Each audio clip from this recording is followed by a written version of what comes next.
right. Welcome, everyone. Get comfy. It's a fireside chat without the fire. Where is the fire? We didn't start it, Peter. We didn't start the fire. We didn't start the fire. What's up, everybody? What's going on, Paul? What's up? Kyle. Tortog's in the house. Ross. Brian Fielding. Oh, Montclair. Montclair's in the house. What's up, Brian? From an undisclosed location. What's up, Ed?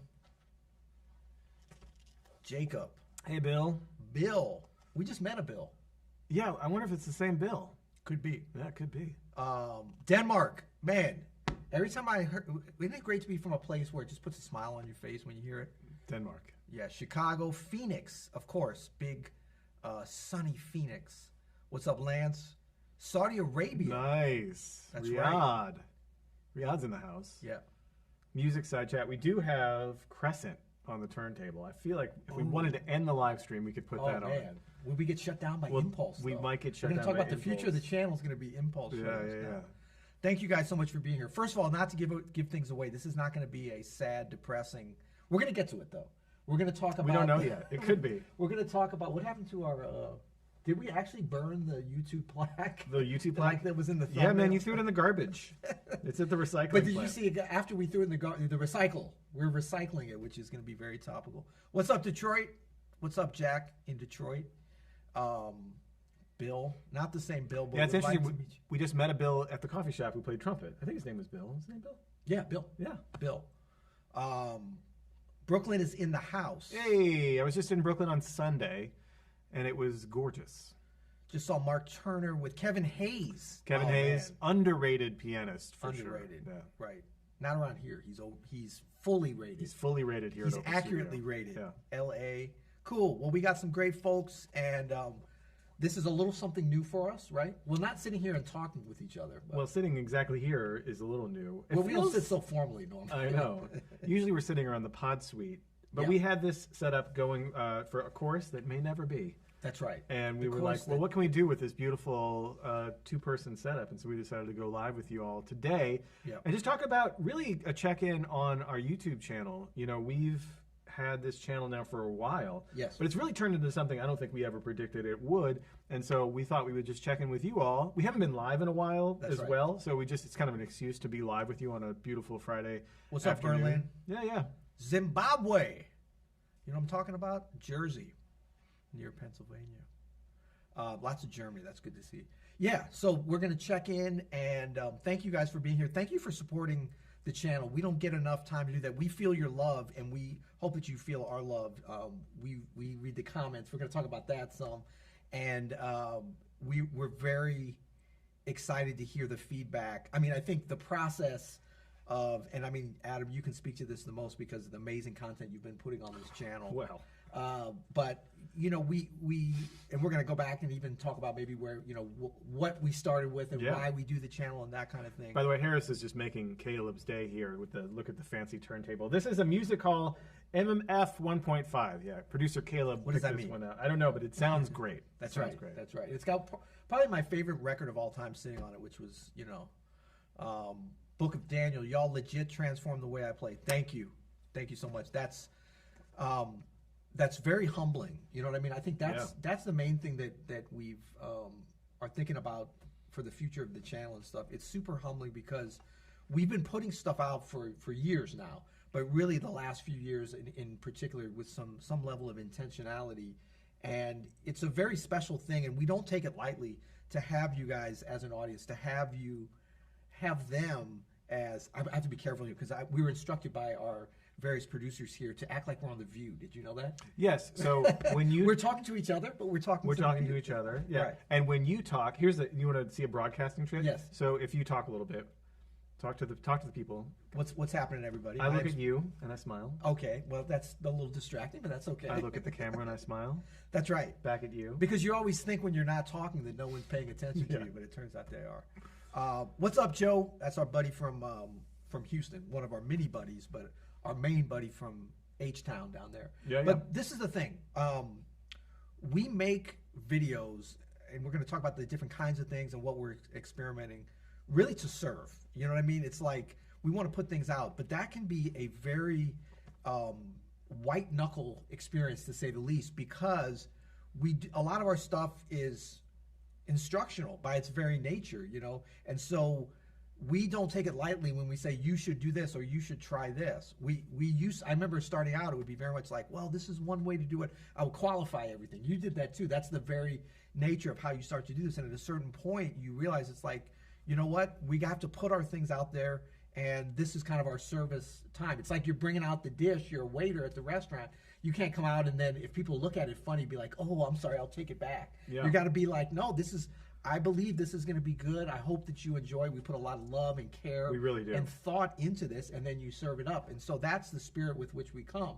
So when we read the comments and stuff, you know, we really appreciate it. We get a lot of love back from you guys most of the time. And then sometimes what do we Sometimes get? it's really can be, well, YouTube can be notoriously a toxic place sometimes for comments. Our comment sections are usually a love fest, as we are having here in the chat, but it can be. I mean, listen, you put out anything publicly, Yeah. especially these days in the age of social media, you have to expect a little bit of trolling. It's just part of the gig. And we get a very little bit, actually. It's really not. But it's hard not to focus on it for some Yeah, reason. and also Sometimes. we're grown-ups. We can handle it. Yeah. Chabuhi, I just missed it. Can you scroll back up? Yeah, I just wanted to address. Chabuhi says, Adam, I need the mountain warm-up sheet. My finale 2007 crashed, and I don't have any step-ups. I'm lazy. So for everybody, I've been doing these, and we can talk about this, but I've done 10 warm-ups in the last month, little warm-up shorts.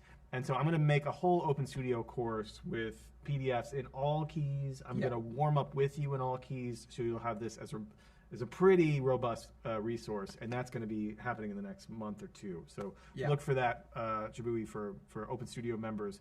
There will be a whole warm-up course with an entire workbook of all these in every key. And while we're putting that together, it'll be you have time to get your 11-year-old PC either fixed or traded in, which would be a good thing. But this is a good place for us to start. Let's start is that here. Cool? Yeah, let's start here. Okay, so Adam, I've been doing a little bit. You've been doing a lot of just fantastic shorts. Yeah. These are short videos that I'm sure you guys are familiar with because YouTube has been ramming them down everyone's throats, not just ours. But obviously, this comes from TikTok. The influence on TikTok and YouTube's kind of response.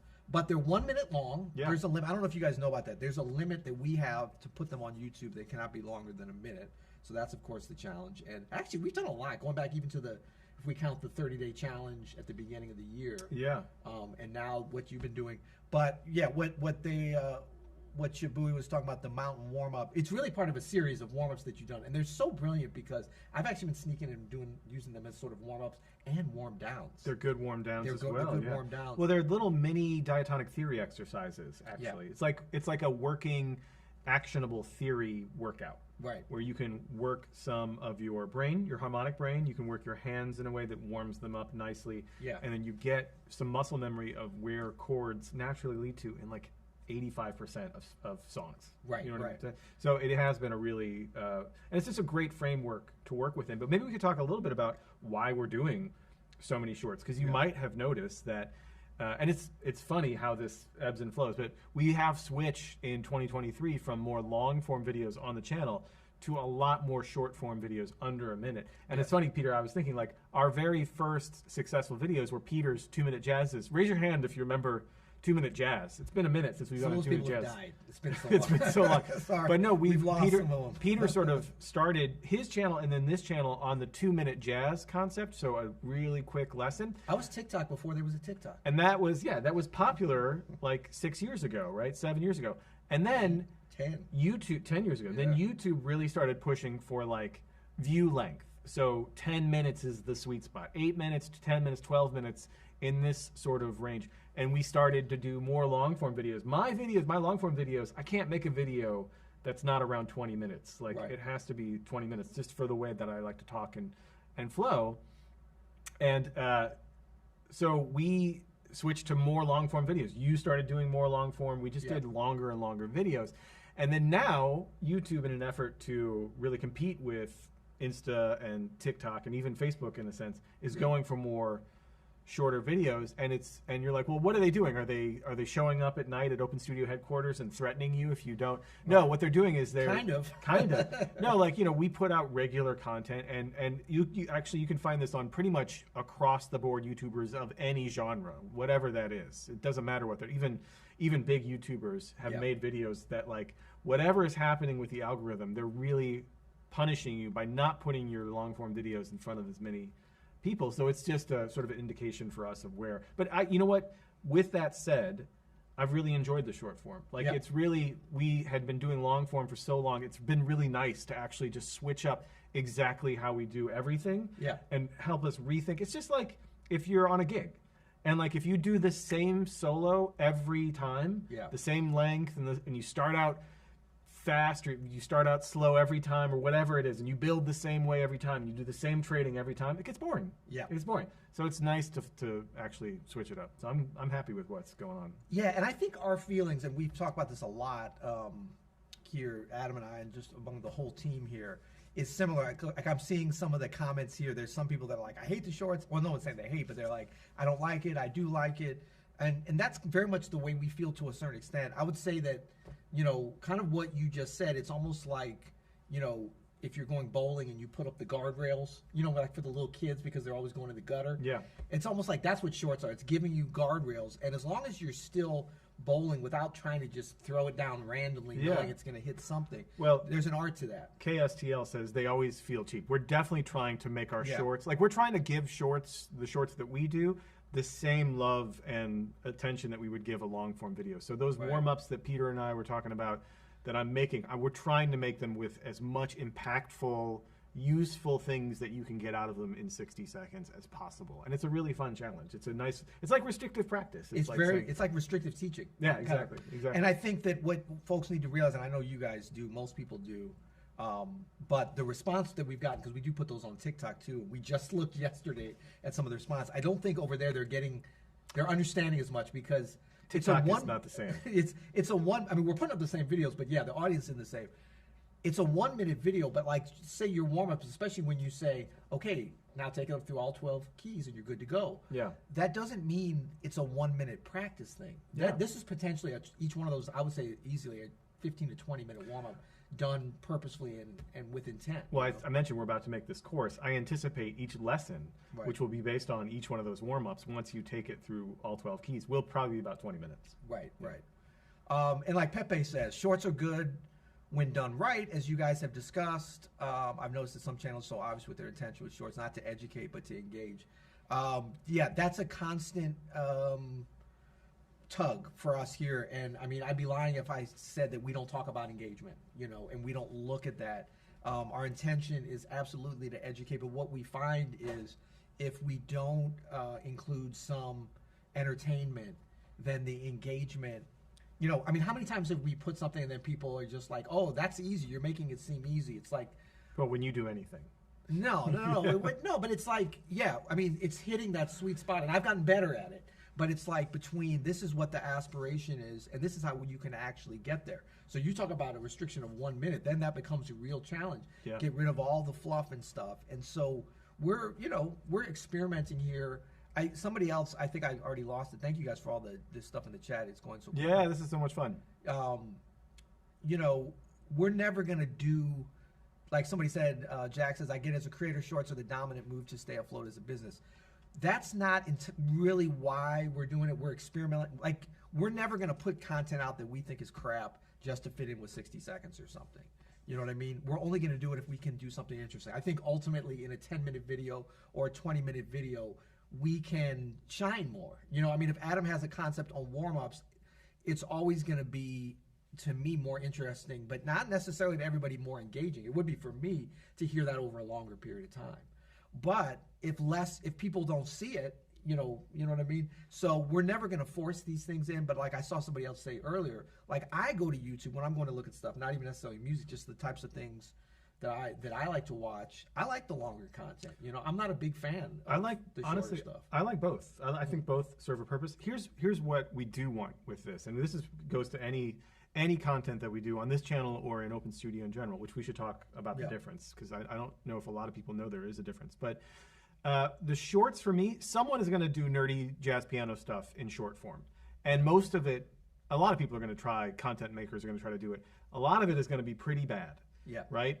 And so we not to knock any content creators, but you know, it's just like the rule of how it is now, where everybody's throwing everything at the wall, right? Yeah. We are committed to making nerdy jazz piano stuff as good as possible, no matter where algorithms are wanting to put it. Yeah. So if YouTube is going to put shorts, we think that quality instruction and that like really trying to help people play better deserves a space in those short forms as well. Yeah. No, TikTok is for those who short attention spans and expect you to learn jazz piano in a day. Yeah, and I mean, I don't even think it's that many people that are, you know, Tour Talk, what's up, Tour Talk? Coffee plus shorts equals good practice start. 100%. Absolutely, yeah. No, I think that there's a place for it, and we're just, you know, kind of having fun, kind of trying to play around with it. Boom. Should we talk about where we started with this channel? Do we even remember that? Because how do we know if I wasn't going even here if we don't know where we're coming from?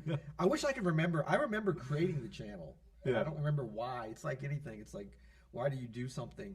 I mean, I remember, like, actually the 2-minute jazzes go back to before YouTube, or at least before I knew about it, because I was putting them on different platforms that are gone now. So at a certain point, YouTube, I guess when it got bought by Google or whatever, it became sort of the dominant thing. Well, let's talk a little bit about the evolution of the channel, because the channel started off as something completely different. So for those of you who don't know, and welcome everybody as you've been coming out.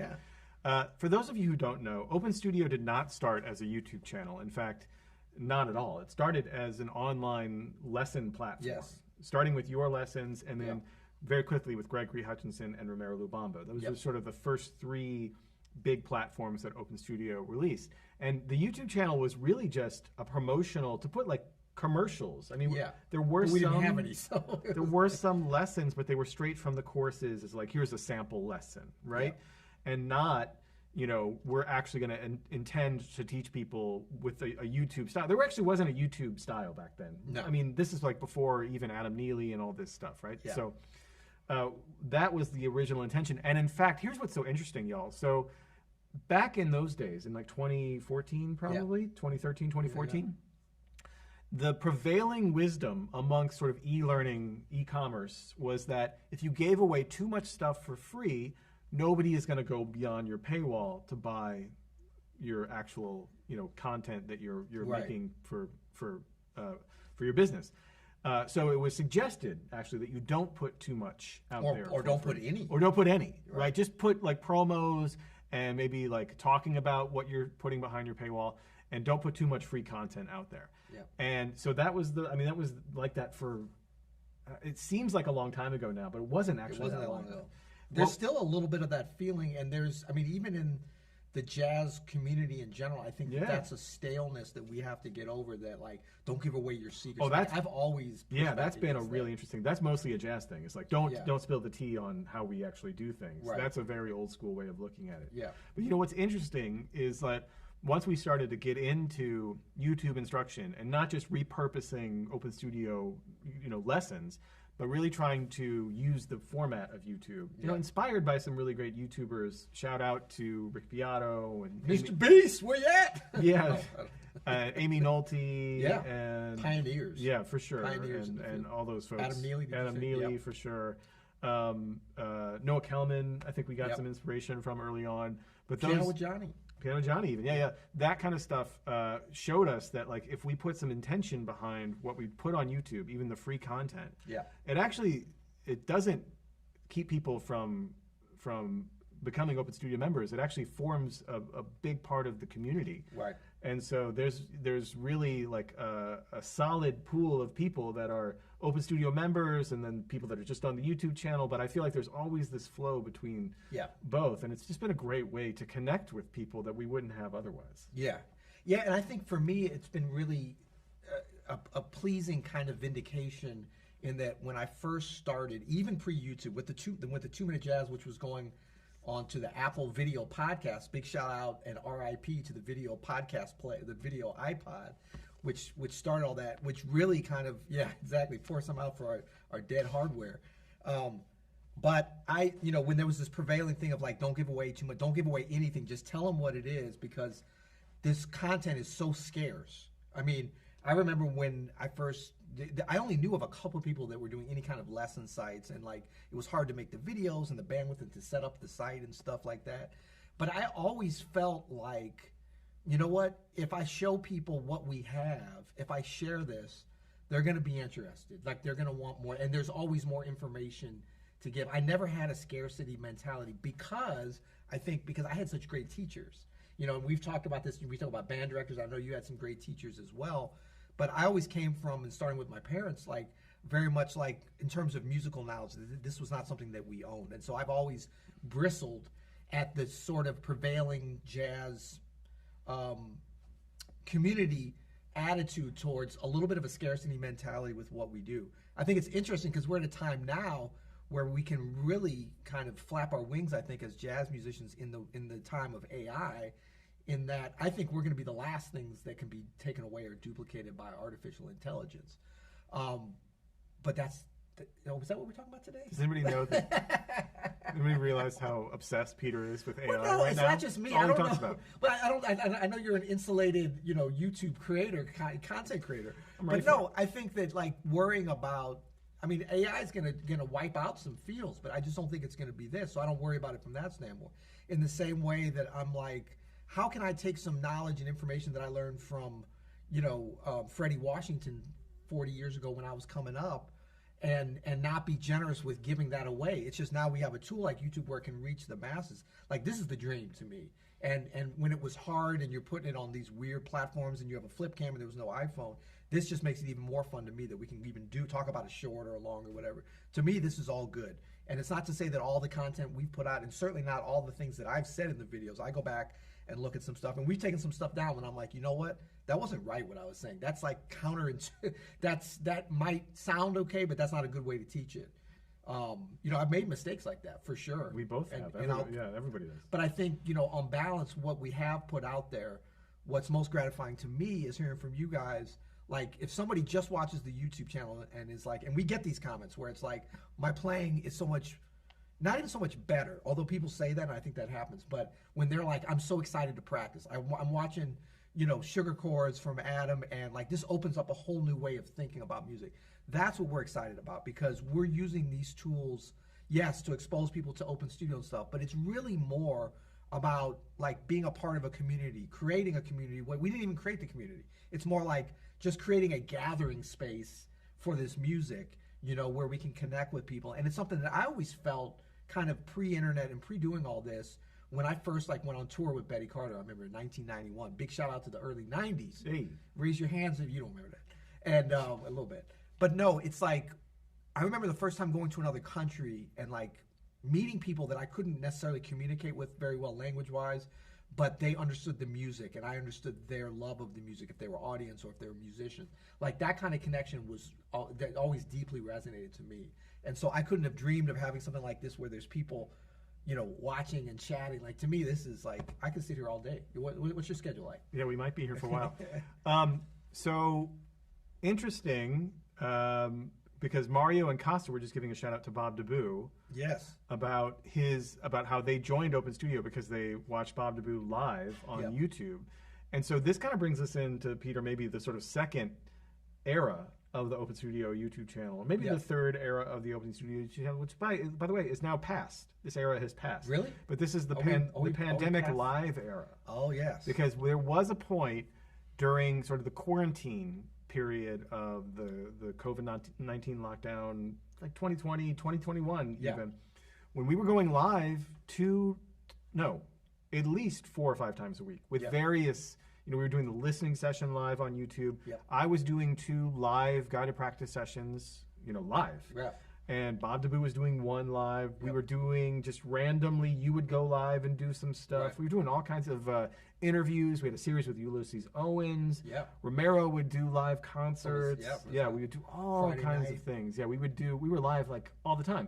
And it's really like the first time Bob got in front of the camera for Open Studio. It's the first time I got in front of the camera for Open Studio. I'd been doing the podcast with you, but I'd never really teached at all before those. I didn't do any teaching, so it was really training me to teach what I knew in a way that it's like you said, it's kind of, there's things that we've taken down because I was like, wait, what? I'm not really communicating that correctly. But it's been an amazing journey for the channel since that time of us just going live. It's really sets and reps. Right. Like we started going live so much that this channel really developed for what it is today from those sessions. Well, and it's so great that you bring that up, because one of my proudest moments, and one of the, I think will likely go down as one of my, I don't want to overstate this, but I'll say one of my greatest contributions to humanity was early on in the pandemic. You were still living down on, was it Flyer? Filer.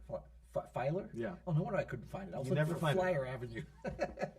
No, but like you were going live.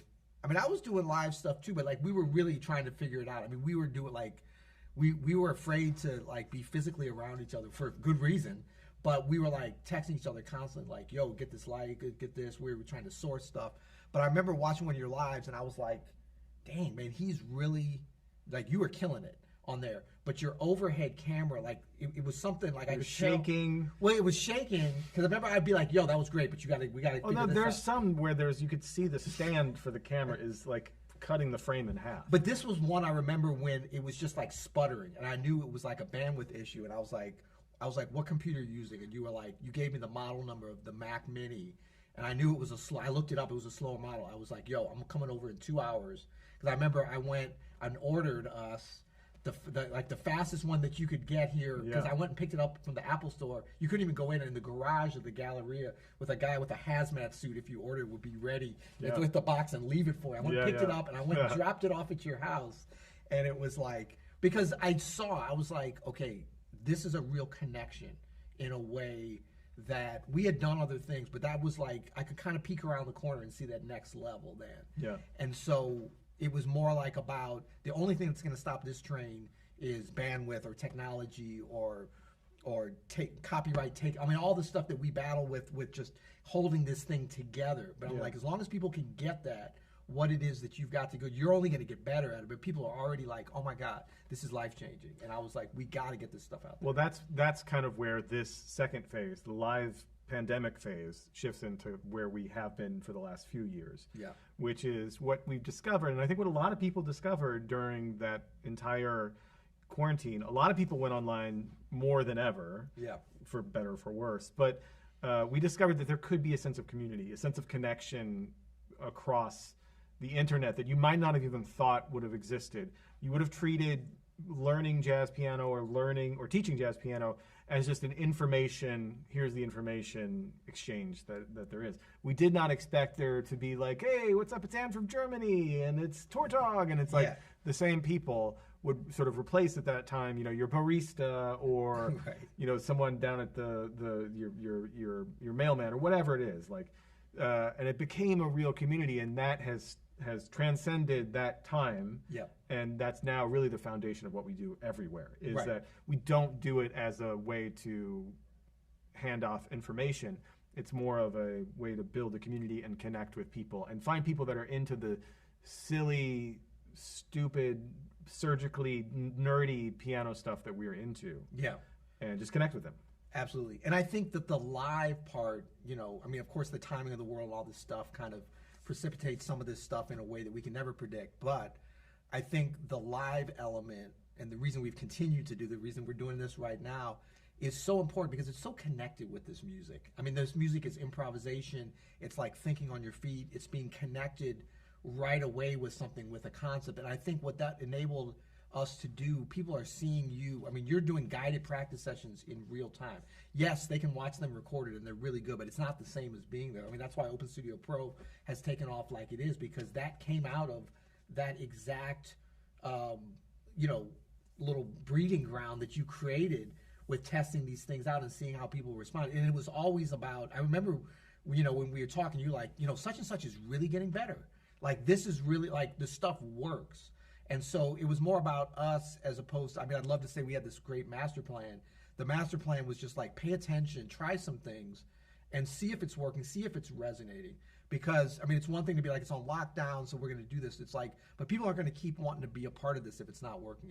As charming as we are, we got to deliver the goods. Yeah, exactly. Somewhat. We have to deliver the goods. And so I'm super proud and humbled that we've been able to do that, because you guys have been receptive to that. Because it's like, we can provide something, but we realize that, you know, the entertainment part of what we do is only a small part of it. We do want to be entertaining. We do want it to be not just a dry delivery. We're humans and we're personalities, and we want to wrap this up, and that's a lot of what the podcast is, and we're going to talk about that. Somebody asked about the other channels and you know, why we're doing that.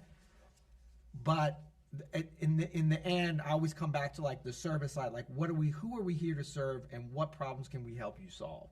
And whenever we do that, which is I think, you know, 98% of the time, we're spot on with that. That's where the resonance happens, and just know that the energy that we get back in providing that. Yeah.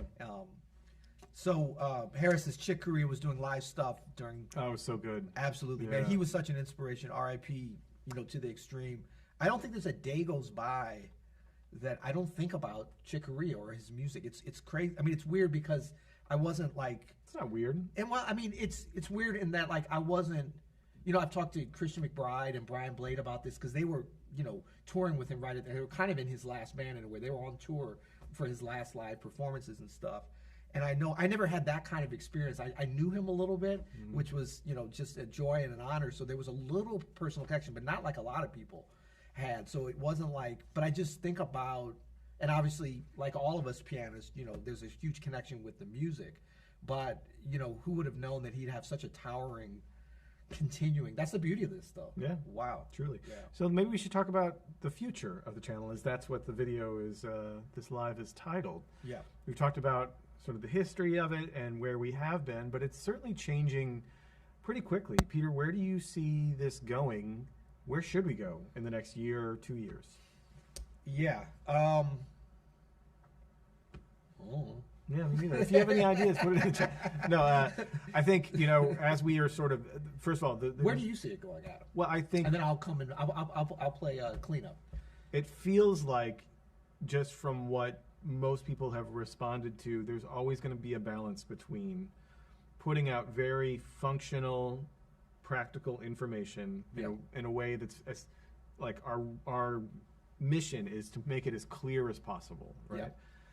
Yeah. And more we've put, like, the more personality and our truth and our story, warts and all, like even the ugly bits or the messy human bits, the more we put that in there, the better connection we have with people, the more people seem to respond. So I do think it's going to always be this balance of those things. Well, how many times have you said to me, well, not a lot, but at some important times, I'll be like, you know what I'm going to do? Because I'll get on these kicks where I look at these videos and I'm just like, man, this is crap. We could do this so much better. It'll be like the greatest, the only scale you'll ever need in jazz. And I'll be like, they got it all wrong, you know?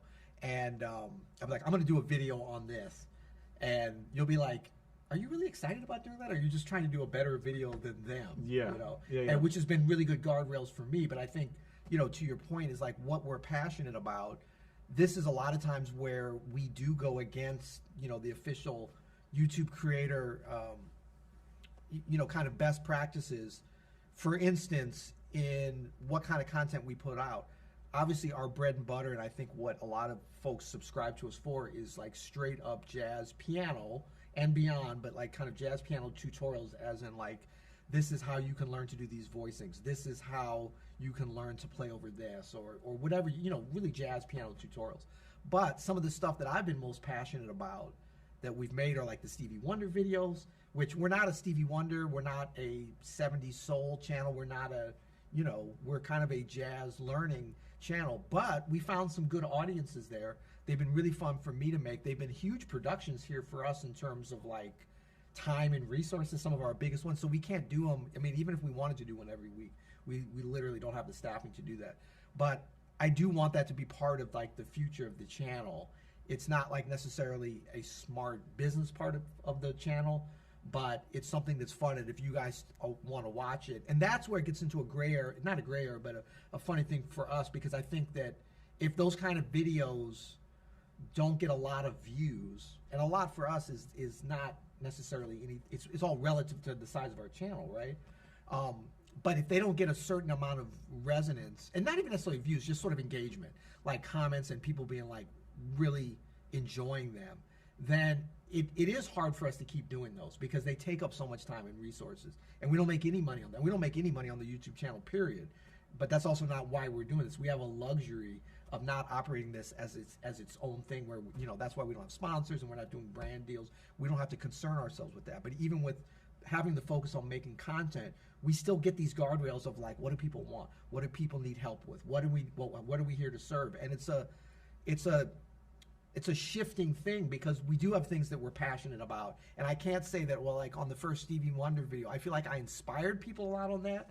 And if you wanted to learn some specific things that I find really interesting about Stevie Wonder's music, E7, sharp 9, but that could unlock some things. But I mean, in terms of like, nuts and bolts, practicality, we've got a lot of other content that kind of delivers on that. So I think the future is in like us continuing this kind of dance and this balance with these different types of things that are very personalized and kind of selfish in a lot of ways to what we're passionate about, but in hoping that we can pull you guys along. Like, I want to do a meters video, and I don't know how many people are in I don't even know if there's other great meters videos out there, just breaking down the meters, kind of like I did with Stevie Wonder. But I love that music, and I've got a few insights about it, just like the D'Angelo video or whatever. Yeah.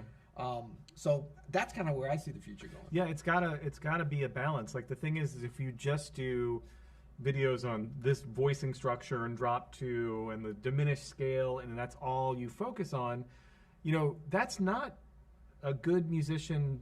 Does that make? Wait, that does not a good musician make. Yeah, fully. yeah. Like, think about, like, we just lost one of the all-time greats, Wayne Shorter, a few weeks ago. Yeah. And when I think about Wayne Shorter, do I think about his scale choices? Yeah. No, that has nothing to do with what made Wayne such an icon, right? Yeah. It's really more about him as a person. And that is actually, once you kind of have a foundation of the fundamentals, then the real work starts. And that real work starts on some things that are a lot bigger than just what note should I play here, or is that swinging, or whatever. Like, ultimately it comes back to that a little bit. Like, it's this whole thing of this arc that happens, but you need to spend some time connecting with the artist that's inside of you. And that's something that we've really tried to stretch ourselves and work on, not only in our own careers, but as like, how do we talk about that with students? Yeah.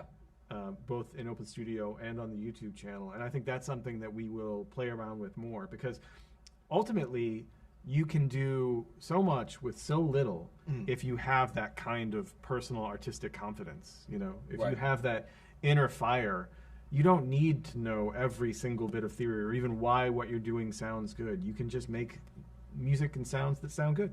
Absolutely. Yeah, and I mean, I've been so inspired, and I'm so grateful to YouTube in general, and to the community that we've been able to connect with, because I've learned a lot. Like, even this idea of like, jazz music being kind of, when you come up like a hardcore jazz head like I did, like we did, both in our own ways and separately, but a lot of commonality with that. It's very easy to like to be sort of stuck in that box. And when you realize that most people look at the benefits of jazz education, which could be anything from listening to jazz to going to school for it, to learning about it, to being passionate about it, whatever your connection with it is, look at it, I think, in a much healthier and more expansive way than those of us that get stuck into like just the intricacies of like wanting to be like, I want to be Herbie Hancock, I want to, like, those are great things. But what I mean by this is like, what you see on YouTube is like, a lot of people come to jazz because they love music, and they like jazz just like they like other stuff, but they love what it can do in learning about it to explain all kinds of music. Like, somebody might be most passionate about Stevie Wonder's music, and then they kind of learn a little bit about jazz because of Stevie Wonder's music, because his music includes so much. So I kind of came from the other way. Like, I would hear Stevie Wonder on the radio when I was coming up, because like Musiquarium and stuff, that was like, my sister had it, and it was like, I was 12 years old, and it was just a different time, right? But once I got into jazz, I wasn't like, oh, I'm gonna go check out Stevie so I can learn about functional harmony or jazz harmony or whatever. But a lot of people come to jazz being like, yeah, I like jazz, whatever, and Chick Corea is fine or whatever, but I really want to learn about D'Angelo or Stevie Wonder. I'm just seeing things that you guys are putting in the comments, and so if you keep that kind of conservative, hard-headed jazz thing, it's like, no, this is just for us. I don't like that. I'm not a fan of that kind of an attitude, even though I kind of came up in that. And it's just to say that, like, let's let go of that jazz police stuff and realize that like this is one of the great benefits of jazz. Is it's a lens. It's like a prism, a filter that we can view and learn and appreciate any kind of music. You know what I mean? And that doesn't denigrate jazz music, or to say that, well, jazz is better than that, it's more sophisticated. No, it's the same thing like with classical music or bluegrass, or all these different things have their unique attributes. And if you think about jazz as being very expansive, then it almost becomes like a bigger thing. Like when you become more inclusive in terms of what it can be connected with. So like if you say that, you know, the Meters, man, they've got that slick jazz harmony in there, and somebody's like, no, that's not like John Coltrane. Or like the video I did where I didn't actually compare Beyonce. I mean, we need to do our top pushbacks in the comments we've ever gotten. The Beyonce John Coltrane video where supposedly I compared John Coltrane to Beyonce. I had them both in the video because I was talking about a sharp 9 chord. They both use a sharp 9 chord. Sue me, because I like different examples. You know what I mean? But that's the thing. Can we get out of our own way as jazz people to be like, you know, actually that's a really cool way to learn about a sharp 9 is in this, because that's really, I mean, Beyonce obviously wasn't around when I was coming up, but that was the kind of stuff I was listening to in pop music and learning about these different things. And I love that stuff, you know? It's great stuff. Yeah. Yeah. I mean, it's kind of like these connections you made with Steely Dan that are coming full circle back to the warm-up now. You know, it's like that to me is sort of where it's at when we talk about the future. And I can't necessarily define it, but I can just say, like, how do we pull these things together, right? Yeah, Kyle's got a great point here. Keeping an open mind is key to growth. A master will find useful lessons everywhere, because they are everywhere.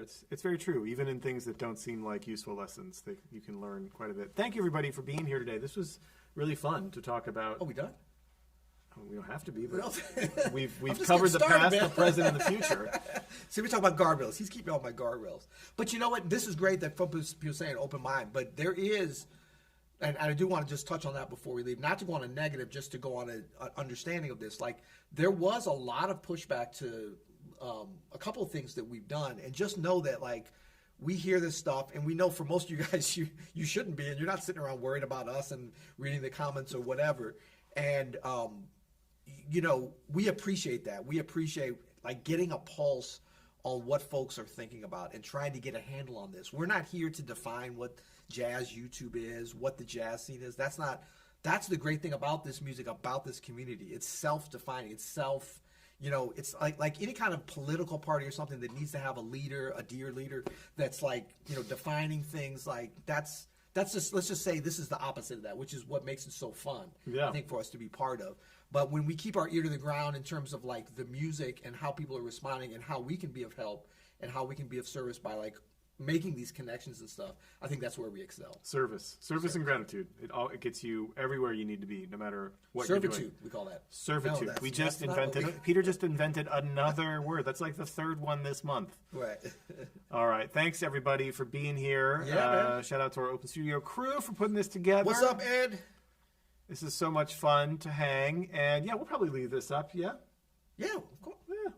Why are you doubting it, bro?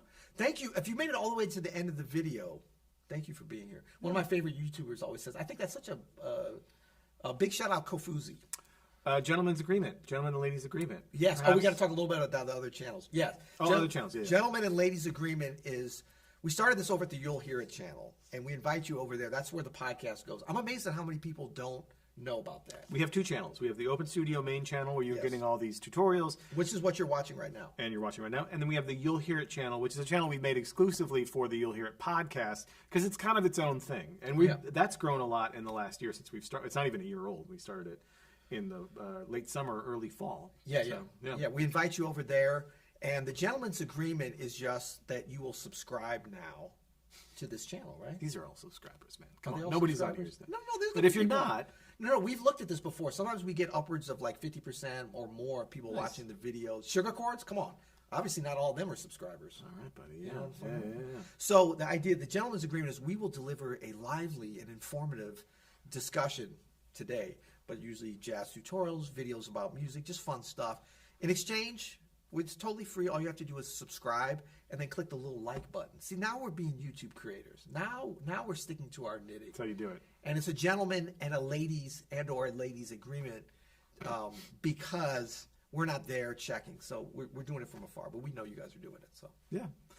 I think that pretty much sums it up. Thanks, everybody. You want to hit the latter half of the chat here, Peter? Just make sure that we're getting everyone we in. missed a It all bunch of looks people. good. Oh, and hit the notifications bell. Thank you, Ken. Full disclosure, I don't actually usually do that. I don't either. But you Only should. because I don't like notifications. Yeah. But you should. Yeah. Actually, what does it do? See, Oh, that's so you what I'm said, saying. yeah, I thought it stopped doing. No, we didn't stop. We just put it on another channel. It was on another channel. And it's still on the podcast, as you guys know. Let's keep falling in love with practicing. That's what this is it's about. a good one. It's a Fall good in love one. with practicing. You know what I'm saying? What's up, Warsaw? Olivia Conte. Come on, Jacob. Gentleman's agreement. Gentlemen's agreement. Nobel. I hear you. Cool. All right, thanks, everybody. You guys want to just sit here, watch us scrolling and looking at your chat? This is gripping, isn't it? No, thanks a lot, guys. All right, Peace. peace.